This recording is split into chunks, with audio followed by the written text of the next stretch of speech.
Well, West Virginia University has joined with private developers to build several large complexes for student housing. It's a public-private partnership meant to save taxpayers money.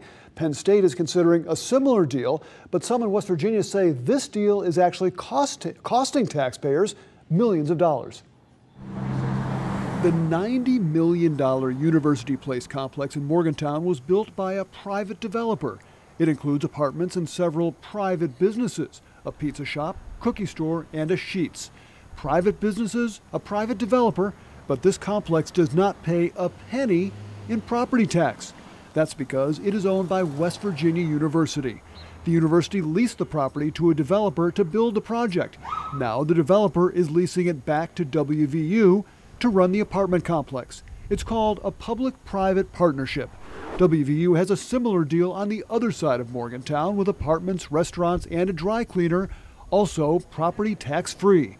The university says the partnerships allow it to build student housing it cannot otherwise afford. We trigger private investment as opposed to issuing debt on behalf of the university and putting the taxpayers, where we get a state appropriation, and others at risk, and we upgrade our housing. They did these deals this way to avoid the property tax, to avoid permits, to avoid zoning. David Biafora owns an apartment complex across the street from University Place, but he says he opposes the WVU deals not merely for selfish reasons. It's not equal treatment to all taxpayers in the community, and then you got homeowners and teachers and children that are getting shorted the tax dollars for these people to make a profit. In this document, the county assessor says the two public-private developments should pay a combined $1.5 million per year in property taxes based on their lease value. The assessor has filed suit, but the developers and WVU say they should not have to pay anything. The case is now before the state Supreme Court. The developers refused to comment. There have been some who argue that these are privately run projects, so why aren't they paying property taxes? Our board's been pretty clear that those things, our dorms and our apartments, which are critical to our academic mission and used by the university for that, are not subject to property taxes. WVU says it is paying more than $200,000 per year in other taxes and fees for the two developments.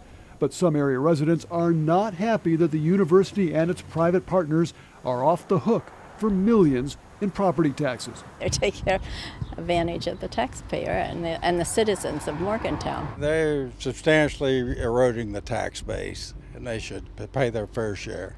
WVU may be saving on property taxes, but records show it paid dearly for the land where the developments now sit. At University Place, WVU spent $14.6 million for about 5 acres of land. That amounts to nearly $3 million per acre. And there were no appraisals done prior to the purchase. They went in here and paid nearly $3 million an acre. You can go New York City, Ocean City, Fort Lauderdale. I've never seen it. One property bought by WVU was this rundown bar at a cost of $825,000. Was that too much to pay for an area that was run down? Well, I think it's an incredibly valuable area. It's 2 or 3 blocks from campus. But Biafora says his company paid a quarter of what WVU paid for similar property in Morgantown several years ago. They wanted the land. They didn't care what they were paying. WVU also did not solicit competitive bids for the two projects. The university says that's because state law did not require it. A group of business owners bought this billboard blasting university leaders and developers who were behind the deals. Biafora, a leader of the group behind the billboard, says his criticism has made him a target. 2 years ago, he asked the state attorney general to investigate the deals. He got no response. But earlier this year, Attorney General Patrick Morrisey came to Morgantown to announce a lawsuit against Biafora's company, Metro Property Management, alleging unfair charges against student tenants. They didn't answer our letter, and it looks like they answered it with a suit, so it sounds like a little bit of retaliation. A spokesman for the AG says Mr. Biafora's accusation is not true. One has nothing to do with the other. Our lawsuit is solely focused upon enforcing state law, not a sideshow conjured up to distract from the mission of protecting consumers. WVU also denies any retaliation against Biafora. He says he will not stop making noise about WVU's public-private partnerships. What does it bring for the future for school teachers and children if you're missing millions of dollars a year. So I want the public to know. Now, Penn State tells me it is still looking at doing a public-private partnership. Pitt does not have any public-private deals, and it says none are in the works. Pitt does pay taxes on property rented to private businesses. Earlier this year, Action News Investigates found several examples at Pitt where taxes were not being paid. Allegheny County is investigating. Paul Van Osdol, Pittsburgh's Action News 4.